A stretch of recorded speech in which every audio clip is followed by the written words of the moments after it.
اور مسلم شریف کی وہ حدیث بھی یاد کر لیں.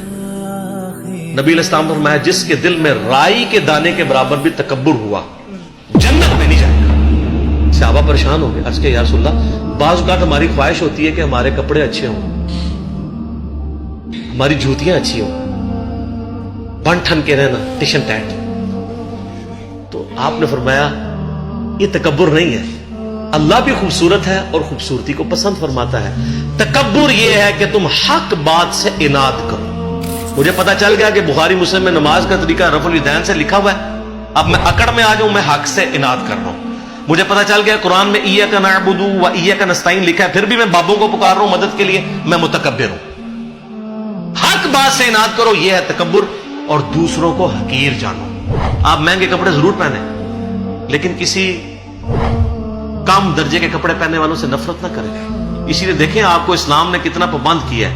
ایک غیر مسلم مسلمان ہوا, اس امریکن, اس نے ترجمے اس کی کتاب کا میں نے پڑھا تھا, سر تسلیم خام ہے, بڑی رکت انگیز اس کی سٹوری ہے, جس کے میں نے بتایا تھا فجر کے وقت اٹھنے کے لیے اس نے 3 گھڑیاں رکھی ہوئی تھی. وہ کہتا ہے جب میں نماز پڑھنے کے لیے مسجد میں گیا نا تو مجھے اسلام کی اس بات کی حکمت سمجھ آئی کہ نماز میں پاؤں سے پاؤں کیوں جوڑنے. وہ کہتا ہے میں چٹی چمڑی, میرے ساتھ ایک کالا حبشی آ کے کھڑا ہو گیا, میرے دل میں ایک چیز آئی, جب بندہ رکوع میں جاتا ہے کالے اور سفید پاؤں تو بندے کو تھوڑی سی نفرت گھن آتی ہے نا. تو کہتا ہے مجھے رکوع میں جا کے حکمت سمجھ آئی کہ اسلام نے میرا تکبر توڑا ہے, کہ اللہ کی بارگاہ میں پہنچ کے سب برابر ہیں, ایک ہی صف میں کھڑے ہو کے محمود و یاز. لیکن آپ کے یہاں پہ عاشقان رسول کو اس سنت کا ہی نہیں پتا, ایون آپ پاؤں ملا لیں تو وہ 2 فٹ دور کھڑے ہو جاتے ہیں آپ سے.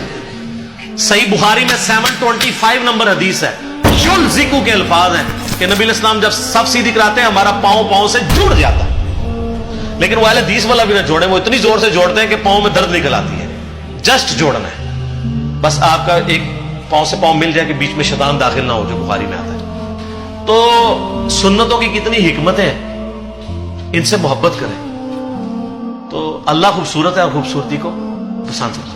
لیکن یہ ٹیشن ٹائٹ آپ ضرور رہیں, لیکن ٹیشن ٹائٹ وہ رہیں جو نبی علیہ السلام چاہتے ہیں, اپنی مرضی کا ٹیشن ٹائٹ نہیں. وہ ایک بڑی پیاری حدیث ہے, آپ سنیں گے جھوم اٹھیں گے. وہ حدیث ہے جی سنن ابی داؤد کے اندر, مسند امام احمد کے اندر, المستدرک الحاکم میں ہے. ایک صحابی تھے, ان کا نام تھا خریم الاسدی. وہ بڑے فیشنی صحابی تھے, بڑی لمبی لمبی انہوں نے لٹیں رکھی ہوئی تھی, جس طرح آپ کے ادھر پنڈی کے پاس کے ایک پیر صاحب ہیں, انہوں نے لمبے لمبے بال رکھے ہوئے, اور بڑے خوبصورت کپڑے پہنتے تھے اور زمین پہ گھسٹ رہے ہوتے تھے. اب لاڈلے بھی تھے, بڑے فیشن والے بھی تھے. تو نبی علیہ السلام نے ان کو ڈائریکٹ نہیں کچھ کہا, آپ تھوڑا توقف بھی فرماتے تھے. آپ نے صحابہ کرام نے کہیں ذکر کیا حضرت خریم کا نا, کہ جی ان کی دیکھیں جتنی لمبی لمبی لٹیں ہیں اور یہ.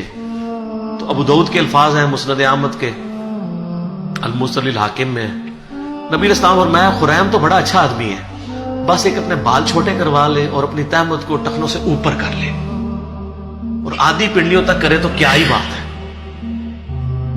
تو صحابہ کرام نے نبی علیہ السلام کا بس پیغام اس کو بھجوایا کہ تیری تو حضور نے بڑی تعریف کی ہے, بس 2 چیزیں ہائی لائٹ کی ہیں. ان کا کیا کہا, یہ بال. اب بالوں سے آپ کو پتا ہے نوجوانوں کو کتنا پیار ہوتا ہے. سر یہی وابی میں اور صحابی میں فرق ہے, یہی بابی اور صحابی میں فرق ہے. آپ بابوں کے پیچھے چلتے ہیں, صحابہ کرام نبی علیہ السلام کے فرمان کے پیچھے چلتے تھے. آپ کی مسلمان عورت کو مرتے دم تک پردے کی اہمیت سمجھانی پڑتی ہے. صحابیات کو ایک دفعہ پتہ چلتی تھی, وہ کہتی تھی لبیک یا رسول اللہ, یا رسول اللہ حاضر ہے جو آپ نے کہا, سمعنا واطعنا. تو حضرت خریم نے اس طرح لیا اور اپنے بال جو ہیں وہ کانوں کی لو تک کر دیے. بالوں سے کتنی نوجوانوں کو محبت ہوتی ہے, اور اپنی تہمت ٹخنوں سے اوپر کر کے آدھی پنڈلی تک لے گئے. اور صحابہ کہتے ہیں ہم نے پوری زندگی پھر ان کے نام نمے بالوں میں ان کو دیکھا ہے, اور نہ کبھی ان کی تہمت ٹخنوں سے نیچے ہوئی ہے. اور یہاں مسلمانوں سے آپ نعرے لگوا لیں جی غلامی رسول میں موت بھی قبول ہے, نعرے لگاتے ہیں نا, موت قبول ہے, داڑھی قبول نہیں, فجر کی نماز جماعت سے قبول نہیں, ٹخنے ننگے کرنا قبول نہیں ہے, ماں باپ مخالف ہو جاتے ہیں، پتہ نہیں کیا کیا نام رکھنا شروع کر دیتے ہیں، لوگ ہمیں کیا کہیں گے، لوگ ہمارے بارے میں باتیں کریں گے، تو سر پھر جنت آسان تو نہیں ملتی۔ یہ ابھی تو نہیں آپ کو پڑھایا گیا، بخاری مسلم میں حدیث ہے تم مومن ہی نہیں ہو سکتے جب تک کہ میں تمہیں تمہارے ماں باپ، تمہارے بیوی بچوں، سب لوگوں سے بڑھ کر عزیز نہ ہو جاؤ۔ اور بخاری مسلم میں حدیث ہے ایمان کی علاوت اس نے چکھی جس کو اللہ اور اس کا محبوب صلی اللہ علیہ وآلہ وسلم دنیا میں سب سے بڑھ کر محبوب ہو جائے۔ اس میں اللہ از دا ٹاپ پرائرٹی کی بات ہو رہی ہے، صرف محبت کی نہیں۔